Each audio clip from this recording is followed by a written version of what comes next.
Social networking giant Facebook is facing a storm from privacy activists and regulators over a study in which it manipulated feeds in order to control users' emotions.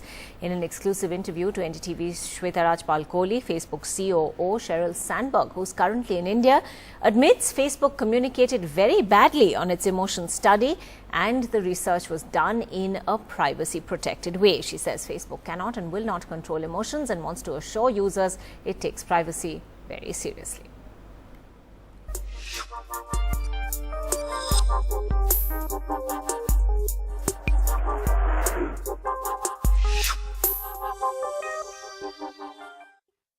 I have to talk to you about a huge controversy that's clearly making global headlines right now.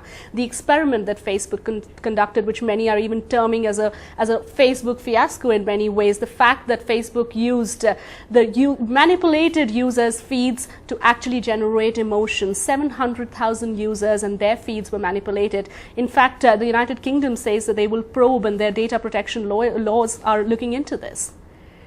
So we clearly communicated really badly about this, and that we really regret.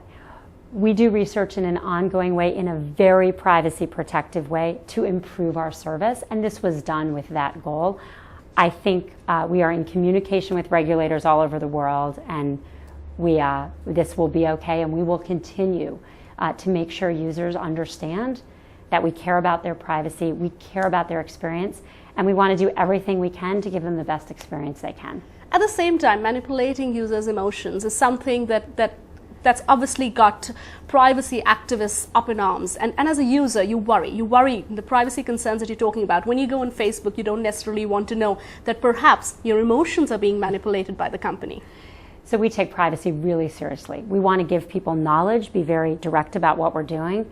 We want to give people control so that you choose to share and you choose to delete if you want.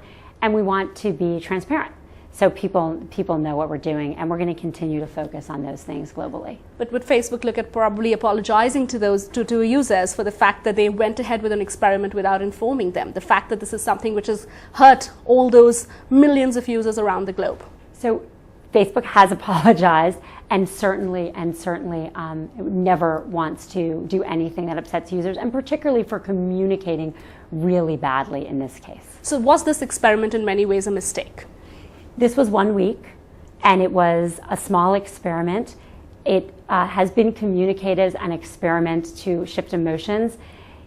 It's not exactly what it was. It was an experiment in showing people different things to see how it worked. And again, what really matters here, is that we take people's privacy incredibly seriously, and we will continue to do that and give people control and a great experience.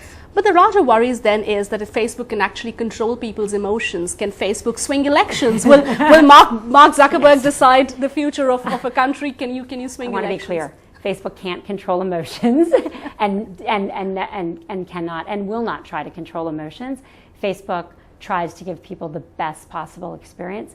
Facebook would never try to control elections. When you go on Facebook, what you see is from your friends and what they're sharing, and what they see is from you. And we work hard to help people share what they want to share, to help them do it in a privacy protective way so that people can share and connect to each other. And that's really our mission.